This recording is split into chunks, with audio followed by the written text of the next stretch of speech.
Hey, the content used in this video is intended for educational and informational purposes only. All rights to the images, music, clips, and other materials used belong to their respective owners. I do not claim ownership over any third-party content used in this video. Let's get to the video, dog. Hey yo, baby D, get your little ass over here on the mic, man. Show these other little niggas they can't fuck with the dangerous crew, man. Spit that shit. Shit on gold chain, gold glasses, prime time like Dion. Hey, can't do the Quan, do the Dion. You hear me? He don't speak on me, I don't compete with a peon. Flying a bundle like my name was Dion.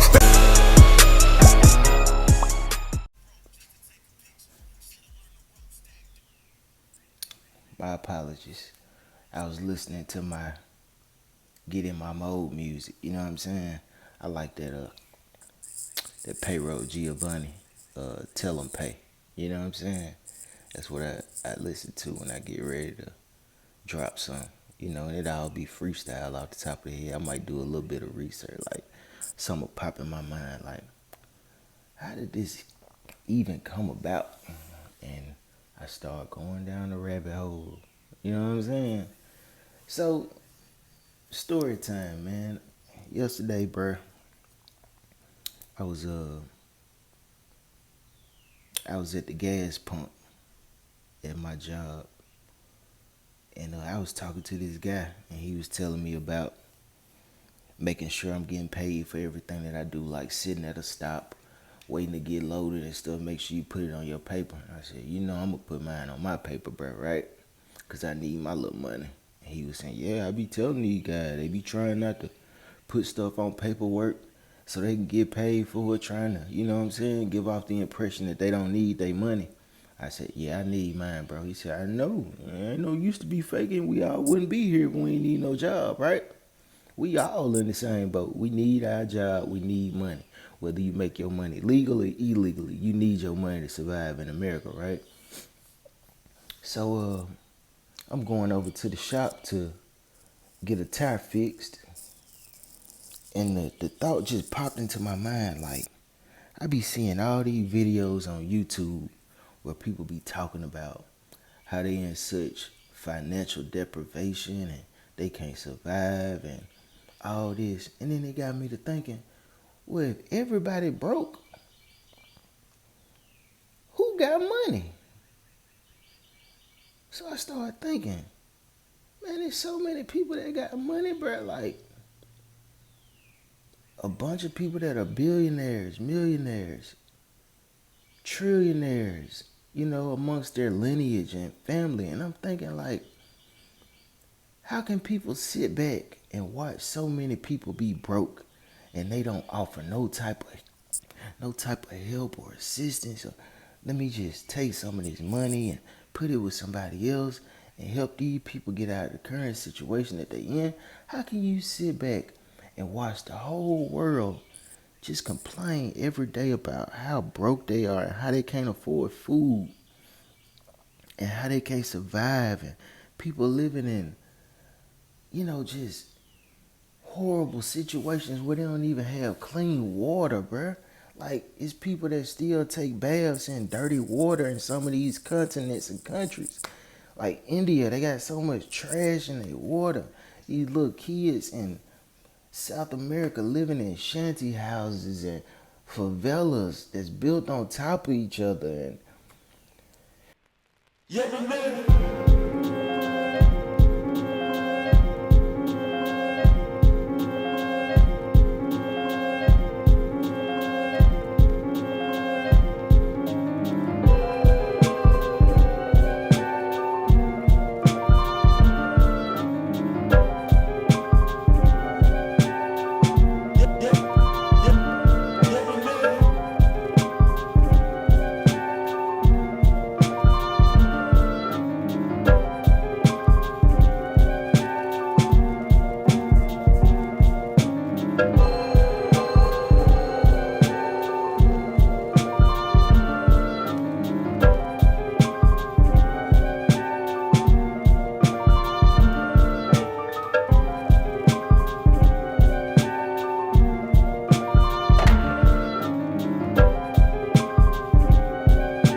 it's just, how did this even start, bro? Like, and who are the people that own this stuff?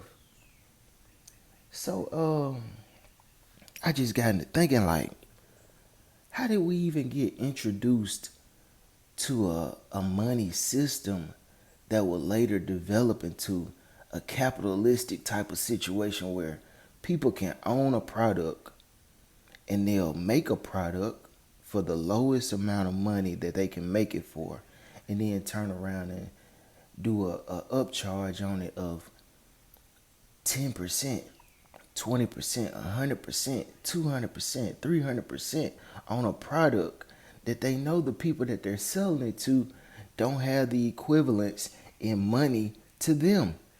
Like, they already have money, and then they'll turn around and make more money off the people that are poor. Like, the poor get poorer and the rich get richer. It's like having a plug on something and you get it for 50 cents, and then you turn around and charge $5 for it to people that you know already are struggling to pay the $5 for something. And you just keep on doing it and keep perpetuating this and getting richer and richer. It's like, if you don't know, you don't know. I'm getting it for over here, but you don't know that, so I'm gonna sell it to you for this.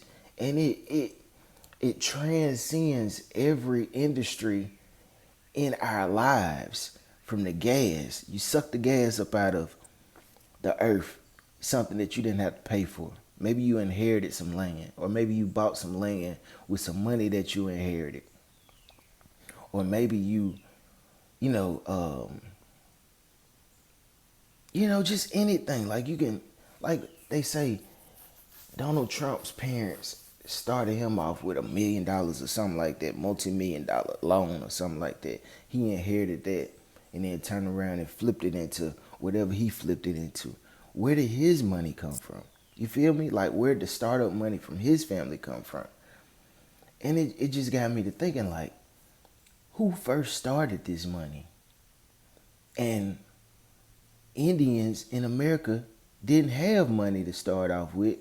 They had a bartering system.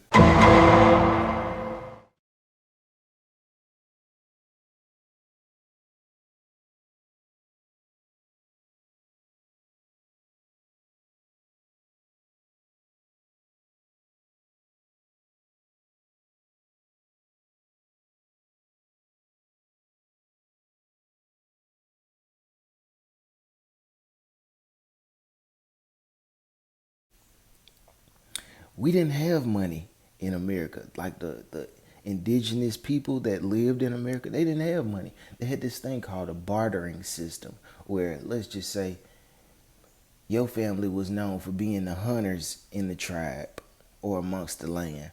So you would have hide and things like this that you could turn around and sell to a person that might have had some fruit that you wanted. So I'll give you a hide if you give me some of your fruit. Or I'll give you some fruit for some of those tools that you guys make so well, the hammers with the shape of a dagger on it, or whoever made arrows for when you go and hunt. They would trade with the people that get the hide. Okay, I'll give you 40 arrows for one of your hides for us when it becomes wintertime. Or, it was just a bartering system. So it wasn't a capitalistic mindset. Everybody had equivalence in what they needed to survive. It wasn't my family is way better than yours because we're worth $10 million and you guys are worth $1,000. You know what I'm saying? It wasn't a capitalistic mindset. Now, my research also got me into who first created the first coins or currency. And that led me to finding out that the people of Turkey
Turkish people.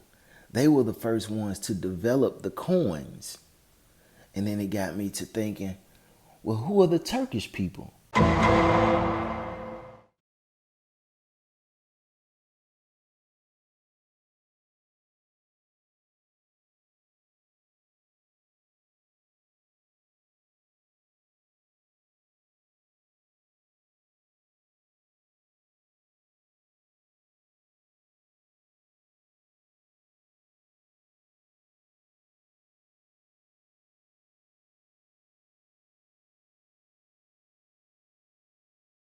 Because if indigenous people had this mindset of, let's just use bartering. I mean, we don't know anything about coins. We have things that we trade. So it led me to find out that the Turkish people were people that were descendants of like the Greeks, the Caucasus people, the European race, you know, people with blue eyes and blonde hair and all this type of stuff, essentially being white people. So white people were essentially the ones that created coins and currency. Later, it transitioned over to money and stuff like that. But initially, when they came over to the Indians were bartering with these people, and then they introduced money to the Indians.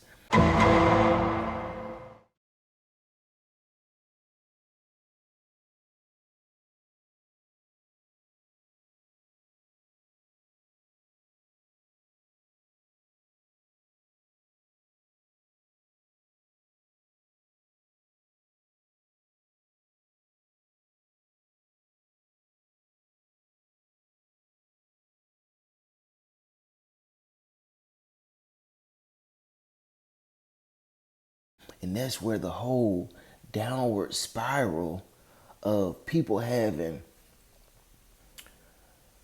a totem pole of life, that's where it began. Like, that's where the capitalistic mindset began. Like, that's where people became second class citizens because they didn't have as much currency. So essentially we got tricked. Okay, we went from nobody's better than the other to somebody saying, hey, we'll give you some of these coins that we have that we've been using in our other lands that we've come from, and we'll make you part of our monopoly board, and now you can boss up on a global perspective.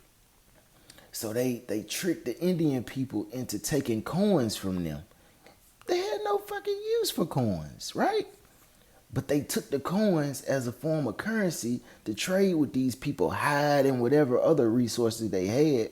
And then they made promises with these indigenous people where, okay, listen, we'll give you some of these coins and, you know, this currency that we have if you'll let us take over this little plot of land that you have. Can we buy this plot of land that you have? And then they tell the people, well, we're going to put together a trade agreement where if this land doesn't produce the amount of crops that you say it's supposed to produce, then you guys could just work it off. Or if the crops never come into fruition, then you guys just pay us some of that money back that we gave you for this land because it didn't produce. So when the land didn't produce for whatever reason, you know, the climate may have happened or something like that, these indigenous people, Native Americans, began to accumulate a debt to the people that started bringing currency to them. And that's how your land essentially began to get taken over, because the trade agreements that you guys had, you know what I'm saying? And you weren't able to produce because you can't predict what's going to happen with the land. It might be all type of reasons why this stuff doesn't, you know, produce. So that's where the land began to get taken over. And, you know, we just transitioned from coins and stuff like that over into the Continental Congress.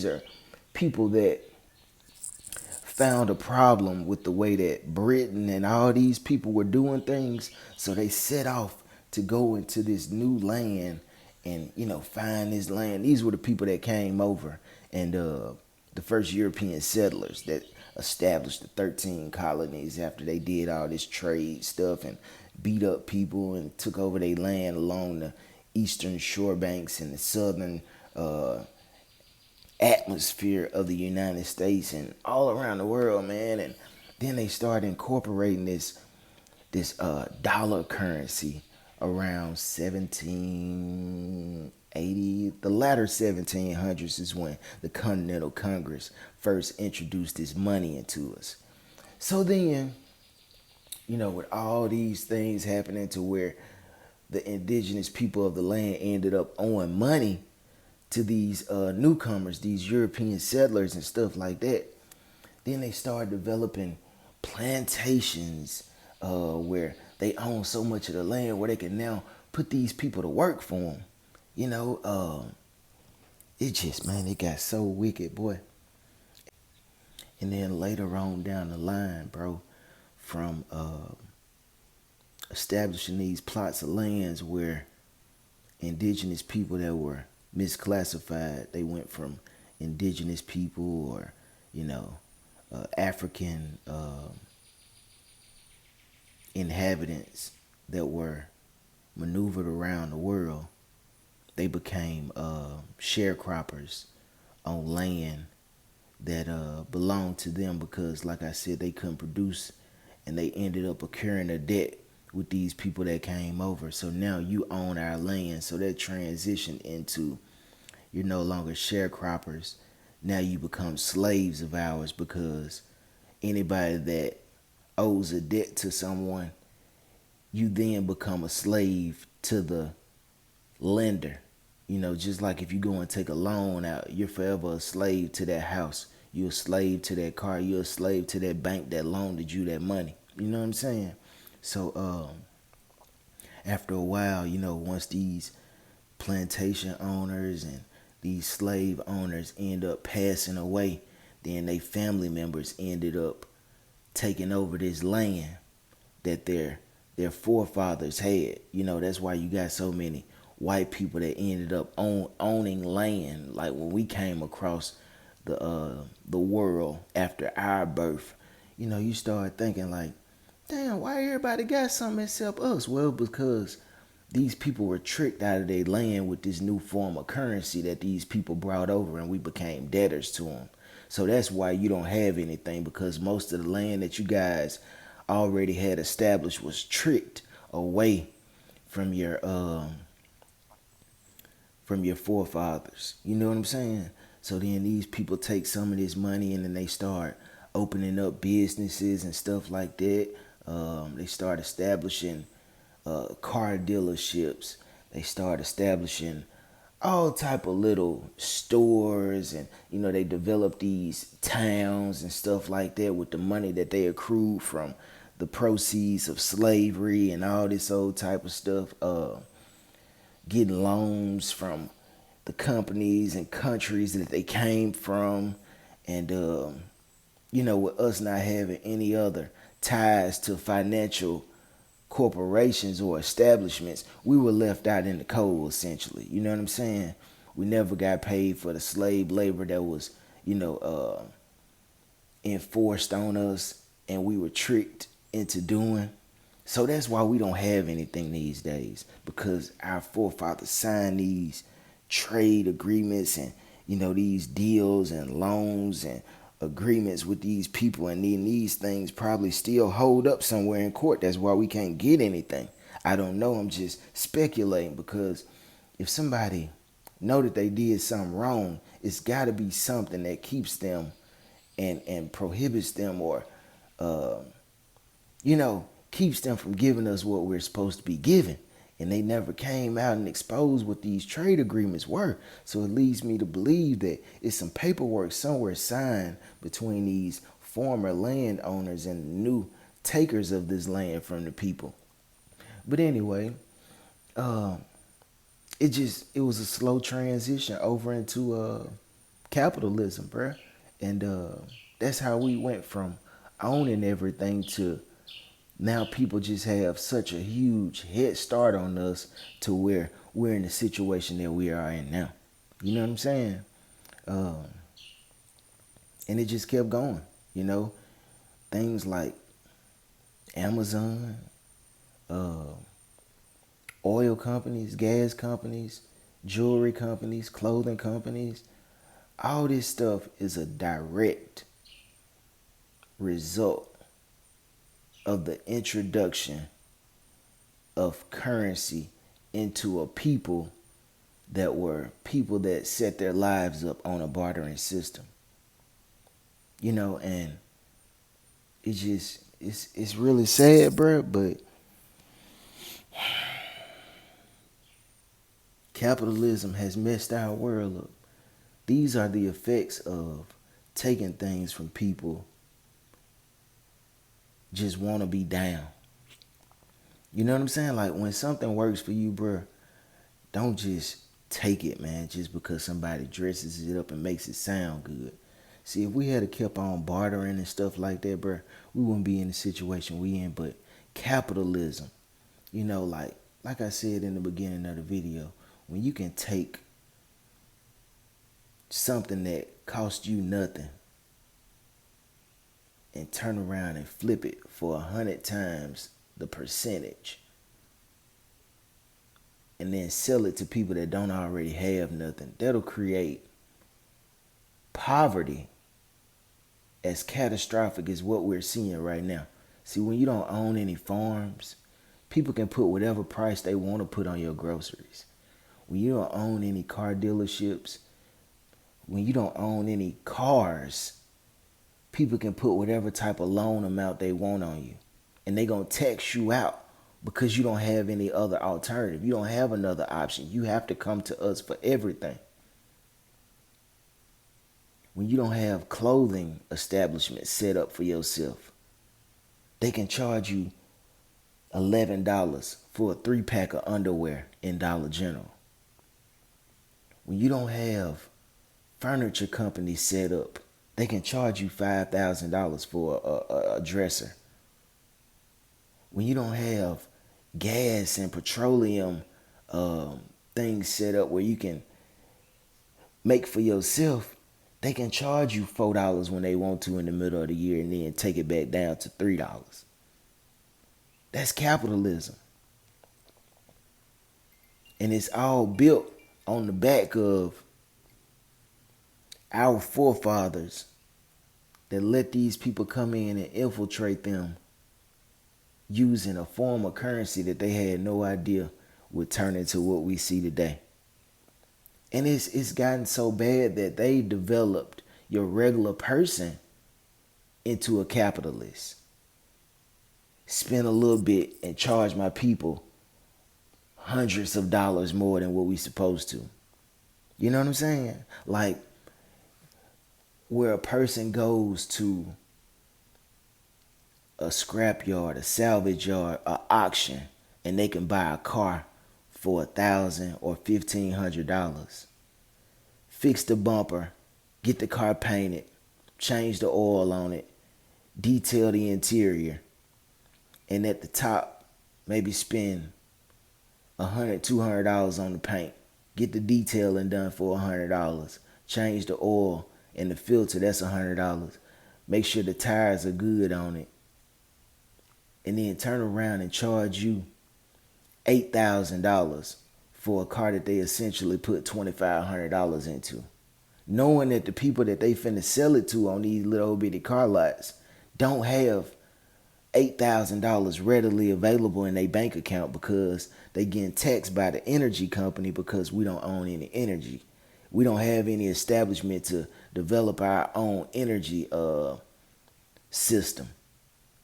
Or our water system was made by some people that had enough money to put scientists together and establish a water system. You know what I'm saying? Or our food. You know what I'm saying? Like capitalism, bro. They tax you because they have the money to afford it, and they can tax you because you don't have access to the money to be able to do it for yourself. That's capitalism. When I got a resource and I could charge you more money than the resource actually calls for me to spend to get it to you. Just like the Chanel bags that the Chinese people were talking about. Man, we only paid $100 for all the materials for that bag, but they turn around and slap it on a purse, a label on a purse, and then charge you $20,000 for the purse. That's cutthroat. That's capitalism.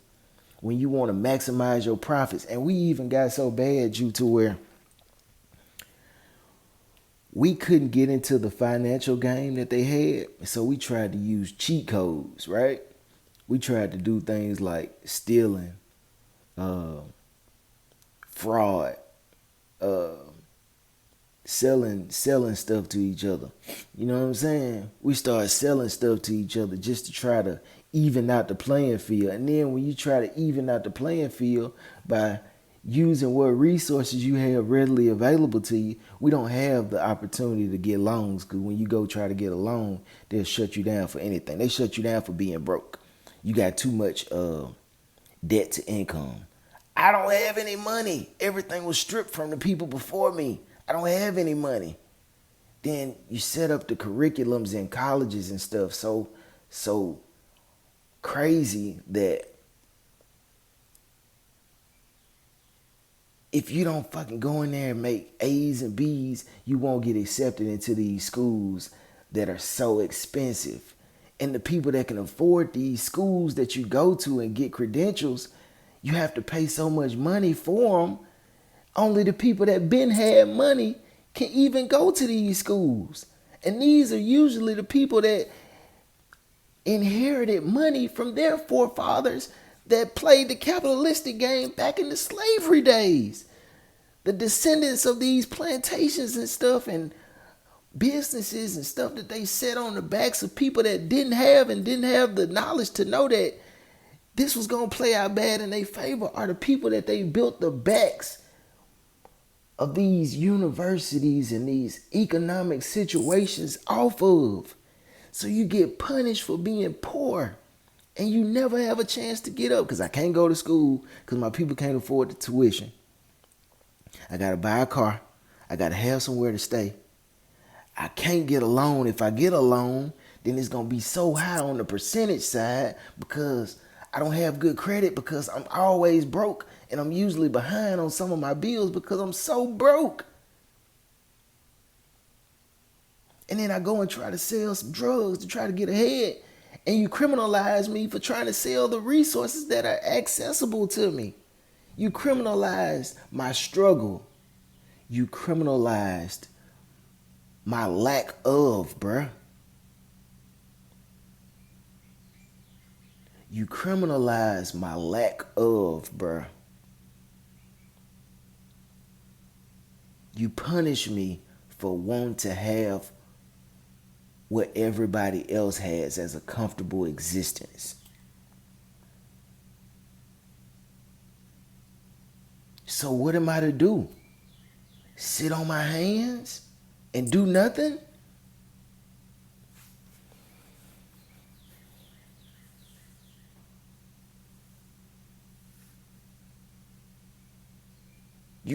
It's rigged. The game is rigged, bro. The game is rigged from the credit side to the criminalistic side. You can't do nothing to cut no corners. You try to get a PPP loan because you're so broke. They come back and lock you up for that because you ain't established a business. But if you dangling a fruit in front of me, what am I supposed to do if I've been broke my whole life and I'm tired of being broke? And you say, hey, we giving loans out. Bro, I'm going to set up this business real quick and try to get something because I never had nothing ever since you landed on my banks. You don't let me barter stuff no more. We don't have nothing to barter. We don't even know about the barter system. That's why it's so imperative that you know the history of your people so you can learn to establish something for yourself, whether it be like my people do. My people accumulate things. So when things do pop off and this whole economy falls, because it's going to fall because nobody has money to support this thing. You've drained everything out of people by twisting the towel so tight that you're getting the last drop out of everything. If you're making $4,000 in your bills or $3,000 to live a decent life, what more do you have left over? Then say your car breaks down in the middle of the month. What you got left over? Nothing. Then you make the parts so high to get them over here. That's draining me even more.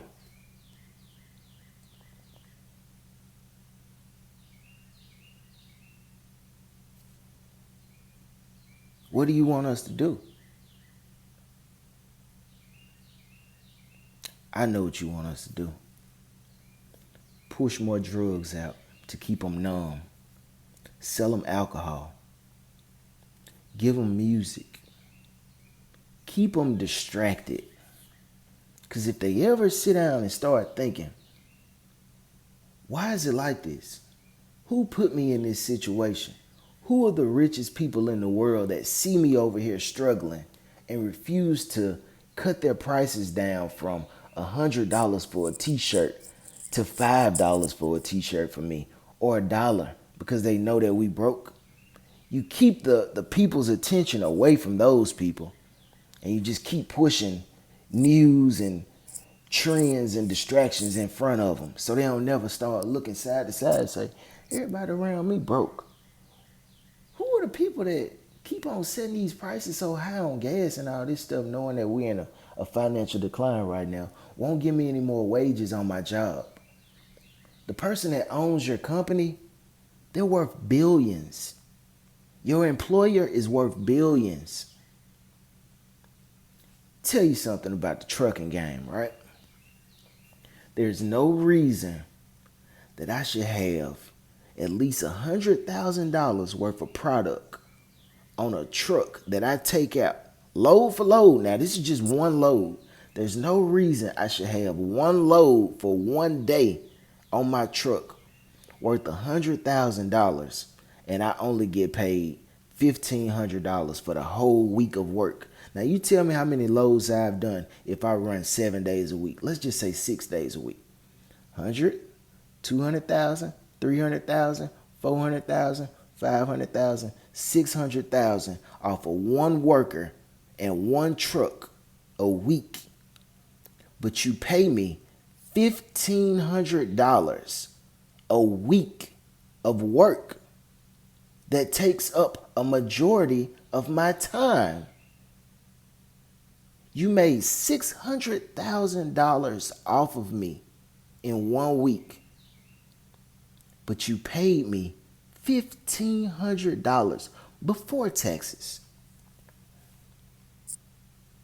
After taxes, $1,100, $1,200 for 1 week, but you made $600,000 off me. There's no reason a person should make $1,500 off a $600,000 week, and you pay them $1,500 out of $600,000. On the minimal side, that's how much you make. Same thing with nurses. How are some of the people in the world that are given the job of saving people's lives not getting paid the same thing that a CEO at a company makes? If that CEO has a stroke right now, where is he going to go? To a healthcare provider. If a doctor is doing an open heart surgery on somebody, why does he only make $200,000 a year? But the owner of a corporation that's dealing with technological stuff or cars that don't even do anything but boss people around can make millions of dollars a year. But a healthcare provider that saves lives can only make a couple $100,000. Why do the people that establish the foundational educational situation for the people that go on to be these CEOs and nurses and truck drivers, bankers, all these things that you deem the most significant jobs that pay the most money, why do the teachers the educational foundation of these people to even learn how to count, read, anything. Why do they get paid like $1,000 every 2 weeks, bruh? You got to put in 20 years to be able to make $70,000, $80,000 as a teacher. How is that even possible? How is that logical? I'm the people that get these people started with their wits, to even teach them how to read a contract, to even teach them how to use a calculator and do numbers on what they're going to make off of this agreement, off of this contract. How do you pay them $1,000 every 2 weeks? Some of them make $1,500 a month. How is that even logical, bruh? We the foundation. How do you pay garbage people so low that nobody wants to be a garbage truck driver? But if you go a week without your garbage being picked up, the whole freaking world will live in global bacteria infestation and diseases. How do you pay them the lowest of the low?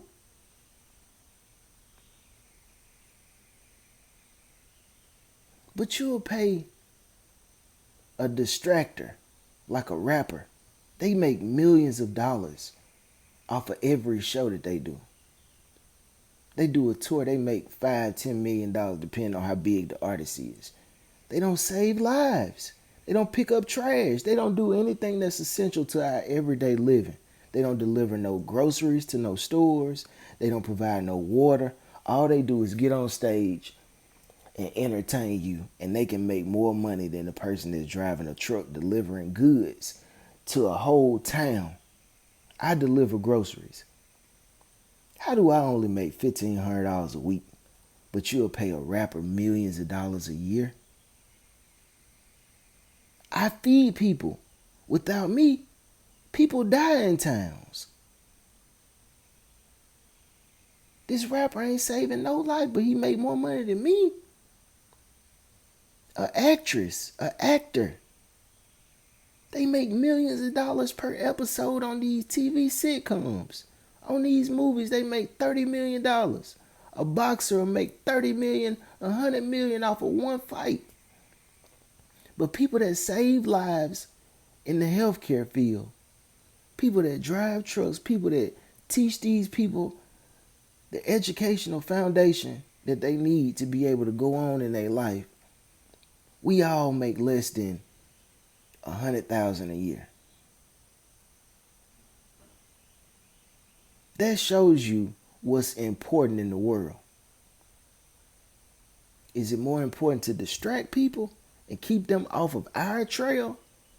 Or is it more important to provide a balanced economy system to the people that put their heart into things that give back to the world? Giving back to the world don't pay you these days, not in this system. This system is built off of people that want to get rich and richer and richer and richer, and they want to keep everybody facing that way. While they keep getting richer, they want everybody to look this way. Never let them look over here at us. Keep them looking over here. Oh, what's the latest trial that's going on? Oh, what's the latest scandal? Oh, who's got the next hottest rap album? Oh, who just got clapped up? Oh, who got pulled over in a traffic jam? Oh, who did this? Who did that? Instead of worrying about your livelihood and your financial stability to be able to survive, they rather keep you distracted. See, that's why these channels that do all this talking about current events and stuff like that, that's why they get 100,000 subscribers, 500,000 subscribers, 1 million subscribers. Meanwhile, the person that's over here trying to tell you, hey, this is what you need to do to set yourself up to be in a better financial situation, they get 10 views because these people have sponsorships. They have companies that back them to keep people distracted.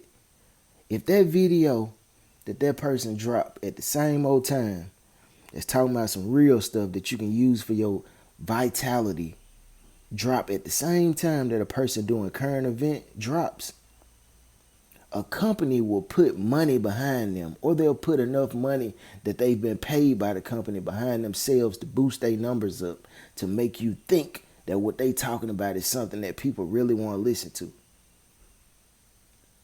They have whole systems set up to boost and inflate numbers. When you see them numbers time they drop, that ain't because everybody want to watch that. That's because they publicize it like that. They push it out there. They put money behind this stuff. It's people that you could pay to make your video go viral. That's why you that be kicking all that real stuff all the time, that's why you don't get as many views as them, because you don't know the game. It's a game, bruh. You mean tell me that one song got 44 million subscribers? 44 million views. 44 million people said, "Damn, this is hot. I gotta see this," all across the world. It's money, bruh. Spending money, capitalism, and to keep you distracted away from who really owns the money and what they doing. They getting richer, you get poor. Capitalism. I want to maximize my profits with the least amount of investment money spent. You just have to catch up to the game. This game has been going on for a long time. That's why people can go over there and rob the tombs of ancient civilizations and don't spend no money for it. Just get sponsored by somebody. We'll send you some money. Go over there and see what you can uncover in that tomb over there. See what you can uncover in that pyramid. And then turn around and sell the archaeological finds that they dig up for millions of dollars. Capitalism. And then they sell it to this museum. Capitalism. You ain't spend no money for it. All you did was fund the materials that they was going to use, the amount of money needed to travel, the per diem for housing and stuff like that for the archaeologists.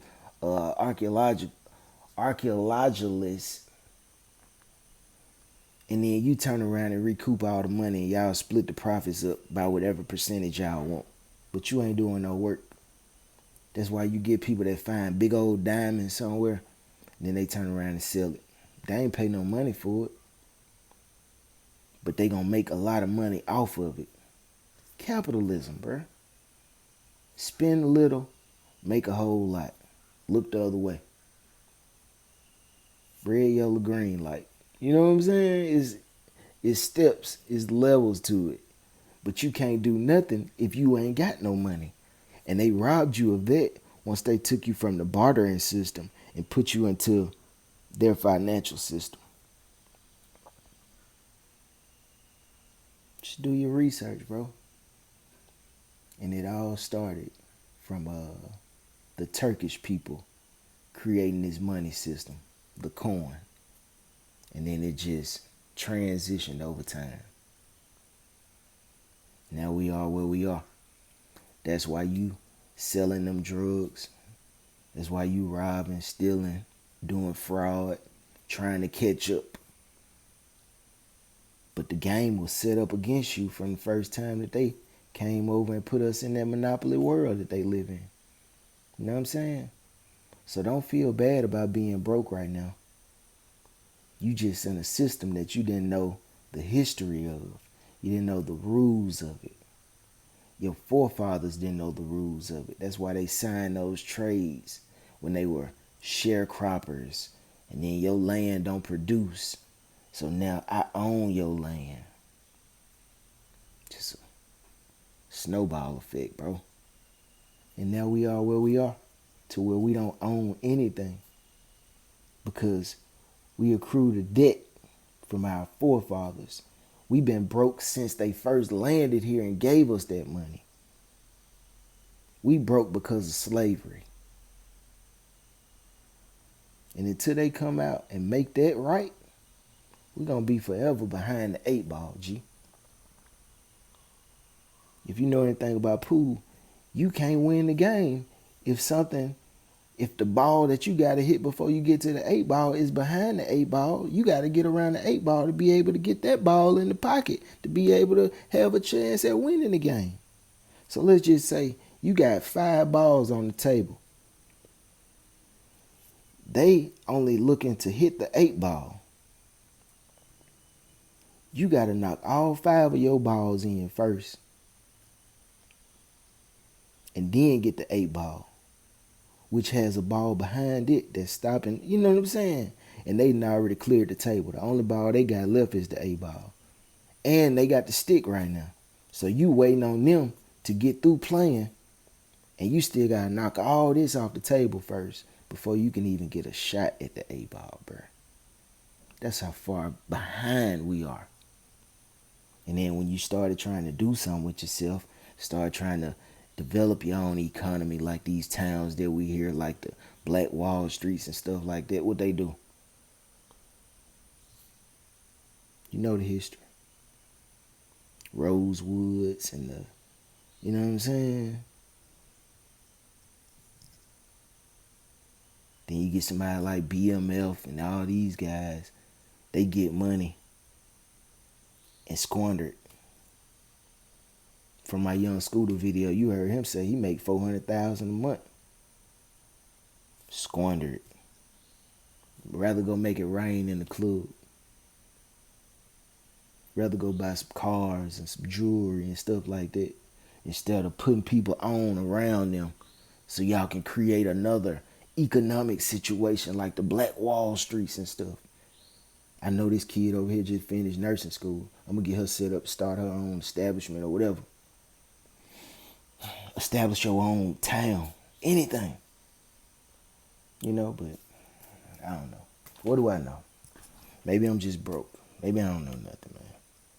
Maybe this is all hypothetical. I don't know. Anyway, have a good day. Peace.